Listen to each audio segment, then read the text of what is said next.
Hello दोस्तों welcome back to my channel intelligent India. আজি আমি এটা বহুত গুৰুত্বপূৰ্ণ কথা আলোচনা কৰিবলৈ ওলাইছো। মানে বৰ্তমান বাৰিষা সময় আমাক এইখিনি সময়ত ধৰক হাপৰ যেটো আমাৰ হাপৰ উৎপাত বেছি হৈ যায়। ইয়াৰ ফলত মানুহক বহুত হাপে ইতিমধ্যে আমি নিউজত পাই থাকো বহুত আজি হাপে খুটি অমুক মৰিল কালি অমুক মৰিল। এইবিলাকৰ পৰা হাত হাৰিবলৈ আপোনাৰ পৰিয়ালৰ লগতে ওচৰ চুবুৰীয়া বা আপোনাৰ গাঁৱৰ লগতে সকলোলৈ আপুনি এইটো বাৰ্তা লৈ যাব পাৰে। মই এটা সংগ্ৰহ কৰি আনিছো কিছুমান কথা। আপুনি হাপে খুটাৰ পিছত কি কি বস্তু মানে কি কি কাম কৰিব লাগে। গতিকে বন্ধুসকল ভিডিওটো শেষলৈ চাওক, আপোনালোকে স্কিপ নকৰিব আজি ভিডিওটো, কাৰণ এটো বহুতেই ইম্পৰ্টেন্ট ভিডিও। আপুনি আপোনাৰ লগতে কোনোবা আন 10 জনৰ জীৱন ৰক্ষা কৰিব পাৰে এই ভিডিওটোৰ জৰিয়তে। আহক এতিয়া আমি গোটেই কথাখিনি আলোচনা কৰো। প্ৰথমতে আমি কেইটামান কথা জানাৰ দৰকাৰ। হাপে খুটাৰ লগে লগে কোনো বেজ ওজা এইবিলাকক আপুনি নানি আপুনি ডাইৰেক্ট ডক্টৰ তাত নিব।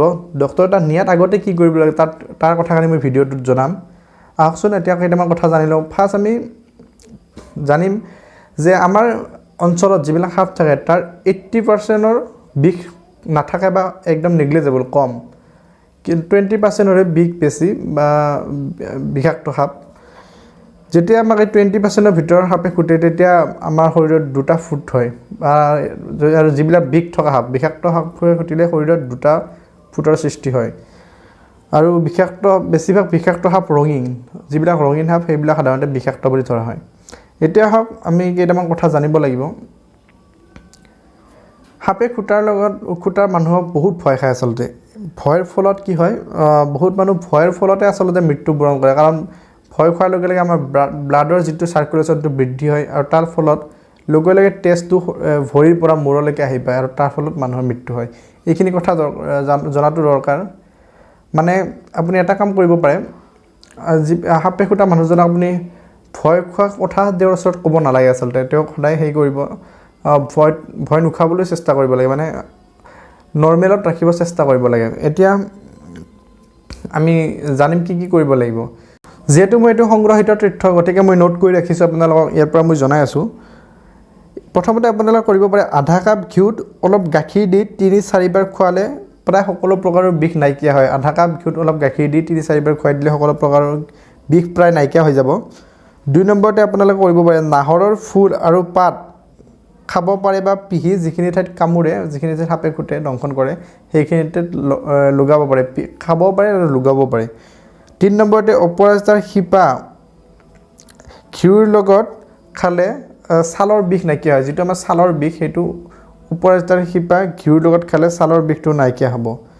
তাৰ পিছত 4 নম্বৰতে আপুনি অপৰাজিতাৰ শিপা গাখীৰৰ লগত খালে তেজৰ বিষ নাইকিয়া হয়। আপুনি অপৰাজিতাৰ শিপা গাখীৰৰ লগত খুৱাই দিব পাৰে, তেতিয়া তেজত যেটো বিষ সাৰ্কুলেশন সেইটো আপোনাৰ নোহোৱা হ'ব।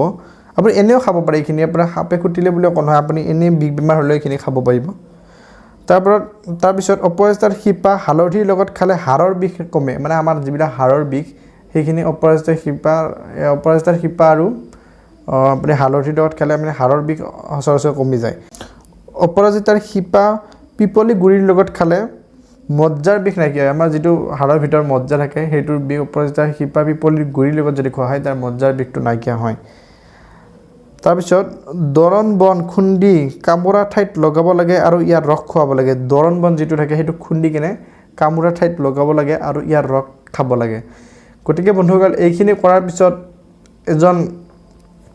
কৰাৰ পিছতে লগে লগে আপুনি তাৰ মেডিকেলত লৈ যাওক, ওচৰৰ চিকিৎসালয়ত লৈ যাওক। আজিকালি চিকিৎসালয়ত বিভিন্ন ধৰণৰ ইনজেকচন পোৱা যায়। গতিকে বন্ধুসকল আপোনালোকে দেৰি নকৰি ওজা বেজ এইবিলাকক নামানি লগে লগে এইখিনি প্ৰাথমিক চিকিৎসা কৰি এইখিনি বস্তু খুৱাই আপুনি লগে লগে চিকিৎসালয়ত লৈ যাওক। আপুনি নিশ্চয় 10 জনৰ জীৱন বচাব পাৰিব। যদি ভিডিওটো ভাল লাগিছে বন্ধুসকল লাইক এটা কৰিব, ভিডিওটো শ্বেয়াৰ কৰিব যাতে আপোনাৰ লগত 10 জনেও এইখিনি কথা গম পায়, আৰু চেনেলটো সাবস্ক্ৰাইব কৰিবলৈ নাপাহৰিব। আজিলৈ বাই বাই।